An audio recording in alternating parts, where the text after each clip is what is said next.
Y continuamos en nuestro semáforo de día viernes ahora para recibir a Luis Horta, cineasta, coordinador de la Cineteca de la Universidad de Chile, que ha estado bien activa con un montón de cosas sucediendo y por supuesto con un ciclo también dedicado a la memoria y al diálogo en torno a la conmemoración de los 50 años. Luis, ¿cómo estás? Muy bien, muchas gracias por la invitación.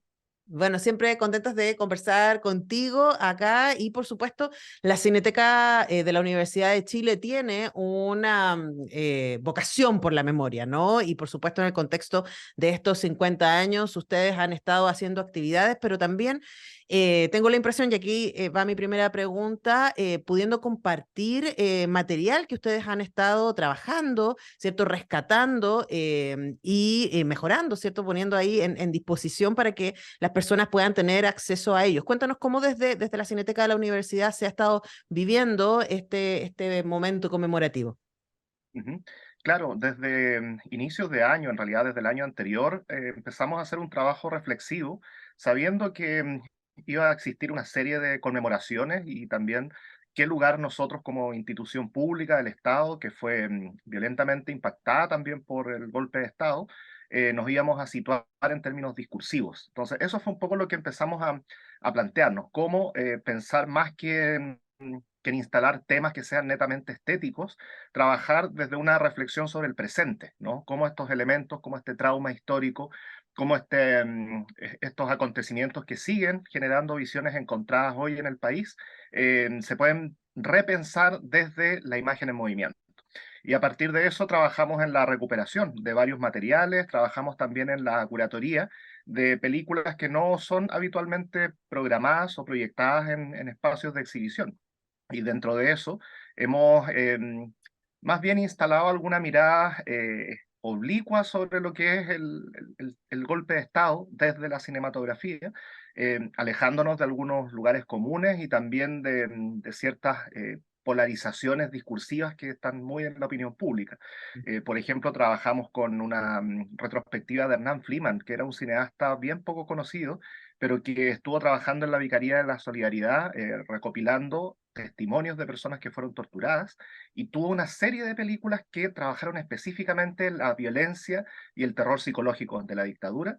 Y hace poquito estuvimos mostrando también una muestra o presentando una muestra de películas realizadas por la dictadura, que creo que nos parece muy interesante entenderlas como objetos de estudio, sobre todo porque fueron invisibilizadas, fueron destruidas, fueron ocultas, e incluso hay gente que ni siquiera las considera patrimonio audiovisual. Entonces, ese tipo de elementos nos parece importante y de dialogándolo y poniéndolos en tensión. Claro, es muy interesante eso que tú dices. A mí me han preguntado muchas veces, y hace poco terminé un taller sobre género en el cine chileno con una clase sobre géneros históricos, ¿no? Y por ahí alguno de los talleristas me preguntaba, bueno, ¿y qué pasa con las películas que fueron filmadas en dictadura? Y ahí aparece una cosa que es muy interesante en términos de si la propaganda es cinematografía. Ujú. Y como, bueno, tú, yo lo sabemos, ¿cierto? Esta gran discusión, por ejemplo, que hay sobre Leni Riefenstahl y su valor cinematográfico. Leni Riefenstahl, para quienes no lo sepan, fue la cineasta que trabajó con Goebbels directamente, ¿cierto? Y que hizo El triunfo de la voluntad, ¿cierto? Olimpia, películas que fueron fundamentales en términos de propaganda para el Tercer Reich, pero además, en términos cinematográficos, son una locura. O sea, de verdad son muy valiosas. Entonces, ¿qué Ujú. hacemos ahí, no? Y quería preguntarte cómo ha sido para ustedes esa experiencia de análisis sobre estos objetos audiovisuales generados por la dictadura. Claro, yo creo que la grieta comienza un poco a abrirse cuando uno ve estos materiales y se da cuenta que no solamente era la construcción de un, comillas, mito de Chile, ¿no? De pensar un Chile a futuro. Lo que nos mueve un poco el piso es que ese futuro es hoy un presente. Entonces, a diferencia de las películas de Leni Riefenstahl, que nosotros las vemos con una perspectiva histórica, este tipo de películas yo creo que están muy acorde al modelo neoliberal que desplegó la dictadura y que hoy día tenemos tan normalizado que ni siquiera se cuestionan hábitos y prácticas basadas en valores que se implementaron en esos años y que aparecen en estas películas. Casi como por defecto, diría yo, porque no son películas que tienen eh, las cualidades estéticas de Leni Riefenstahl Ah, o del cine soviético de los años 20, 30 del siglo pasado, del cine cubano de los años 60, también del siglo pasado. Pero sí son películas que no son ingenuas, que están articulando una reflexión sobre una comunidad y por lo mismo están planteando en ese mito de Chile una concepción del corpus ideológico que sustentó a la dictadura. Y mm. que ese corpus, viendo esas películas, vemos que se mantienen muchos de los elementos, yo diría los elementos más estructurales. Y eso es lo aterrador, digamos. Claro, y además que esos elementos hoy día están presentes en los noticieros. Es como yo creo que una de las cosas más inquietantes, ¿no? Que aquello que aparecía derechamente como propaganda en ese momento, hoy día aparece como verdad noticiosa.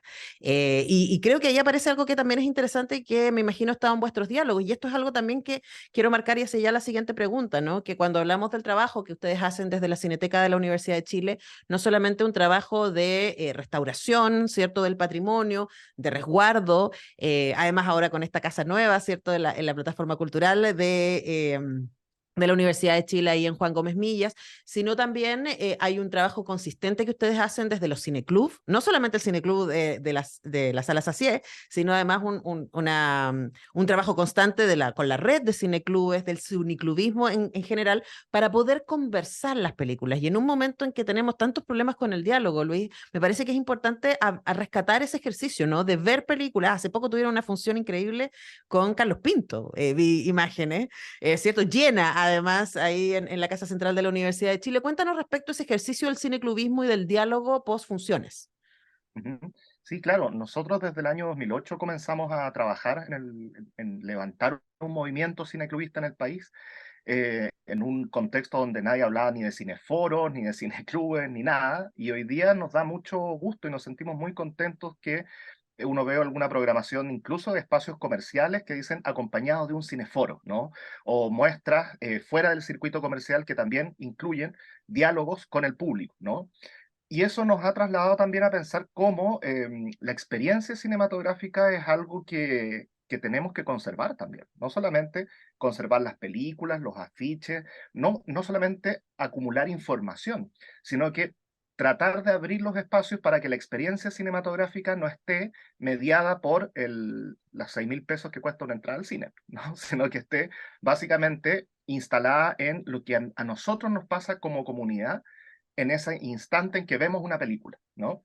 Y eso va generando también algo que fue o se intentó destruir desde el año 73, que es el tejido social, ¿no? Entonces, al poder nosotros juntarnos, al ver colectivamente y al aprender unos de otros, unas de otras, de manera horizontal, nos parece que es una figura bastante ad hoc para, para cumplir la misión de una universidad, que es lo que nos convoca a nosotros como una cineteca universitaria, y no delegar eso en el mercado, sino que delegar eso en las comunidades y tratar de volver a abrir la universidad a la gente común y corriente para que los conocimientos no sean adquiridos como un modo de consumo de conocimientos, sino también como un elemento horizontal de libre circulación de ideas y saberes. Esa es una de las misiones que a nosotros nos ha encomendado esta nueva etapa de la Universidad de Chile, porque tú lo comentaste, tenemos un espacio nuevo y eso ha significado replantear varios lineamientos de trabajo de nuestra cineteca.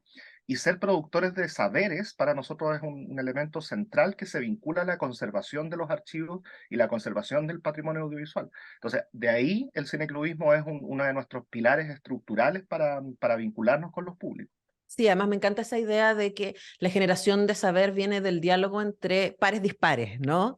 Que viene Ujú. de la conversación, porque el cineclub, la gracia que tiene es que aunque haya una persona que viene a presentar o que viene a mediar, el cineclubismo lo que hace es que todos los espectadores tienen un espacio de voz, ¿no? Y eso tiene mucho que ver también con esta mirada de la cultura democrática, no solamente de instalar la democratización de la cultura, vengo yo con mi saber, vengo yo con mi película para que ustedes aprendan, sino es como tú desde tu lugar en que estás como obrero, como profesora, como en lo que sea, como funcionario de la universidad, como estudiantes, tienes algo que decir respecto a eso y ahí aparece el saber. Claro, efectivamente, el trabajo con los públicos es algo súper complejo. De pronto alguien dice, programemos una película y ya, y con eso basta, y que llegue mucha gente y le sacamos una foto al público, y ese es mi trabajo con los públicos. Y la verdad es que trabajar territorialmente es una cuestión muy compleja. Nosotros hace un par de semanas estuvimos precisamente en un laboratorio de cineclubismo que organizó la Asociación de Cineclubes de Chile, estuvimos participando ahí, y uno de los elementos que se discutió fue el concepto de mediación, por ejemplo, que tú lo mencionaste ahora. ¿Por qué los públicos necesitan un mediador o una mediadora? ¿Por qué esa figura paternalista de que los públicos no saben, ¿no? Cuando hoy día todos tenemos una vinculación súper normalizada con la imagen. De hecho, ahora veo que detrás de ti hay dos monitores que están simultáneamente proyectando dos imágenes distintas. O sea, la multiplicidad de imágenes hoy día es absoluta y todos saben del lenguaje audiovisual. Quizás no lo establecen en términos tan racionales, pero sí sensibles. Lo que sí no está ocurriendo es esa vinculación sensible colectiva con la imagen, y por eso nosotros fomentamos todas las instancias que garanticen además espacios de seguridad para que ello ocurra, pero que ocurra en los términos menos convencionales, para precisamente incorporar nuevos actores sociales dentro de estos discursos, como lo que tú mencionabas, esta retrospectiva que comenzó el martes pasado sobre los 50 años del golpe de Estado. Decidimos comenzarla con la primera película que hace Carlos Pinto, que es un ícono de la televisión, y me animaría a decir un ícono pop, porque incluso Sí. llegó gente vestida con camisetas, poleras de Carlos Pinto y de Mea Culpa, ¿no? Entonces nos dimos cuenta cómo esos elementos, si los sacamos de esta burbuja eh, discursiva, y los trabajamos desde lo popular, también nos vamos a... eh, también los vamos a orientar a una integración para repensar algo que hoy día genera muchos anticuerpos y que es visto casi como un tema de nicho, ¿no? Cuando en rigor nos afecta a todos como comunidad. Entonces, eso es un poco el ejercicio que hicimos el martes pasado con Carlos Pinto, donde no solamente contó anécdotas de la filmación de películas, sino que contó cuán duro fue la intervención de los militares en las universidades en algo que es irreversible, que hoy día tenemos que incluso hablar de vincularnos con la sociedad, cuando antes las universidades eran los núcleos Claro. sociales donde confluía una serie de saberes, y era lo más normal del mundo que alguien entrara a la casa central a ver una película o a escuchar cantar a Violeta Parra, digamos, cosas que pasaban en esos años. Claro que sí. Ahora también me parece que es interesante esto que ustedes señalan y que ponen nombre a este ciclo, ¿cierto? El cine que nunca, 1973, el cine que nunca vimos, porque también la dictadura arrasó con la producción audiovisual cinematográfica en Chile, aunándola como una producción eminentemente política. Y es cierto, y también durante estos días se está haciendo mucha memoria del rol que tuvieron los cineastas durante la UP y de muchos cineastas que efectivamente tuvieron un rol activo, militante respecto a eso y que por supuesto fue muy importante, pero no eran los únicos que estaban haciendo cine, ¿no? Y creo que también es interesante poder mostrarlas lo que se estaba haciendo en ese momento y que no pudimos llegar a ver por esta interrupción tan brutal y sanguinaria que fue la dictadura. Cuéntanos respecto a esa reflexión también. Ujú. Claro, este ciclo que estamos realizando en el Cine Club Salas Asier se conformó un poco en torno a estas rarezas, ¿no? Películas que existen como fantasmas, o sea, son presencias, pero están en otro plano, pero sabemos que están acá y las sentimos y dijimos, bueno, volvamos a colocarlas en un espacio público que generalmente no ocuparon ese lugar, sino que ocupaban ese lugar a partir de su ausencia. Entonces, por eso trabajamos, por ejemplo, mostrando estas tres películas que eran, en rigor, eran tres cortometrajes que conformaban una película unitaria que se llamaba Tríptico, eh, que fue filmada en el año 73 por jóvenes estudiantes en esos años de la Universidad Católica, a quienes agradecemos también la conservación de ese archivo, que el mismo Carlos Pinto ni siquiera sabía que se conservaban esas películas, y ahí fue sorprendido. Sobre todo que además, a modo sorpresa, proyectamos una película que hizo pasadito el golpe, que se llamaba Hombres Grises, y que él no tenía idea tampoco que se conservaba. Entonces, no solamente que los archivos se conservan, sino que es generar ahí una instancia de apropiación a partir de los públicos y cómo los públicos van trabajando colectivamente en términos intelectuales con ellos, ¿no? Y hay otra película que vamos a dar el martes siguiente, la hizo un holandés, también es una película muy rara, es un holandés que vino a Chile, un poco, como Chile se puso de moda en esos años, vinieron Era una muchos rareza mundial, literalmente. exactamente, como fue Cuba después de la revolución, digamos, o sea, venía mucha gente, vino Chris Marker, vino muchos intelectuales, la verdad, Matelar estuvo acá también, eh, y este holandés que se llama Jan Guy de Ruy filmó una película sobre lo que era el proceso chileno. La película se llama Los trabajadores no participan en el gobierno, son el gobierno. Pero nosotros nunca vimos esa película. Mm. Ahora, a partir de un trabajo que hizo el Museo de la Memoria, con quienes hemos trabajado harto desde hace varios años y este año con mucha más, de forma mucho más precisa con las curatorías, ellos recuperaron este material, se los ofrecieron, lo subtitularon y nosotros lo vamos a exhibir ese día. Y Esto el es 12 de el septiembre, ¿sí? próximo martes. Esto es gratuito para que la gente llegue nomás. Sí, esa es la invitación. Claro, exacto, es en la Casa Central, todos los martes del año a las 18:30 horas. Eh, Entrada liberada, hay que llegar solamente. Y Tiene que vamos a cerrar Ujú, con una joyita que la recuperó la Cineteca Nacional del Centro Cultural Palacio de la Moneda, que se llama Chile, el Gran Desafío, que es un documental que dirigió Álvaro Kovacevic, que era una especie de cineasta oficial de Allende, y ujú. lo acompañó por toda una gira que hizo por México y por Europa, donde incluso llegó a la Unión Soviética, y es una película que acá se conoció muy poco, digamos, porque se filmó en los últimos años los últimos meses del gobierno de Allende, pero permite ver varios elementos que no son los convencionales de esta figura del poder. Y un poco que hablábamos de las películas de la dictadura, yo creo que es importante también ver cómo el poder se autorrepresenta. Y esta película está muy en diálogo con estas otros materiales que hemos conservado, y eso nos parece importante repensarlos, no solamente con la exaltación o el culto a la figura de tal o cual mandatarios o dictador, sino que pensarlo en términos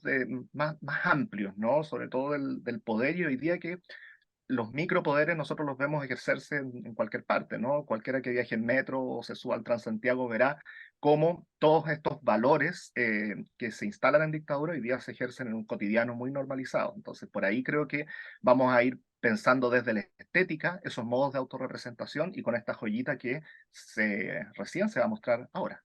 Bueno, además me encanta también, Luis, para cerrar, cada una de estas sesiones, ¿no? De estos tres momentos que está teniendo este ciclo 1973, el cine que nunca vimos, organizado por la Cineteca de la Universidad de Chile a través del Cineclub, Sala Sacié, además siempre en colaboración. La primera función tuvo colaboración con la Universidad Católica, la segunda función tuvo colaboración con el Museo de la Memoria, la tercera con la Cineteca Nacional, y eso también habla del espíritu del cineclubismo y del espíritu de las cinetecas, ¿no? Me parece que es súper importante resaltar que en tiempos tan hostiles y egoístas, la manera de encontrarnos tiene que ver también con el diálogo y la colaboración, y esa es la invitación que se hace todos los martes a las 18:30 horas en Casa Central. Usted llega a la Casa Central, dice, vengo al Cineclub, va a subir las escaleras, que es siempre un buen ejercicio en la Casa Central, y se va a encontrar con el Cineclub Sala Sacié. El próximo martes a las 18:30 se va a exhibir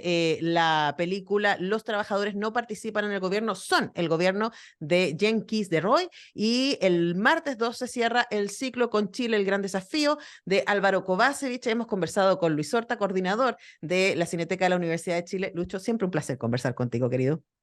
¿No? Igualmente, muchas gracias por la invitación, siempre dispuestos a venir a contarle a la gente las cosas que hacemos. Que siempre son notables. Así que muchas gracias, Luis, y vamos a seguir en contacto. Nosotros vamos a la pausa, a la música, y ya regresamos.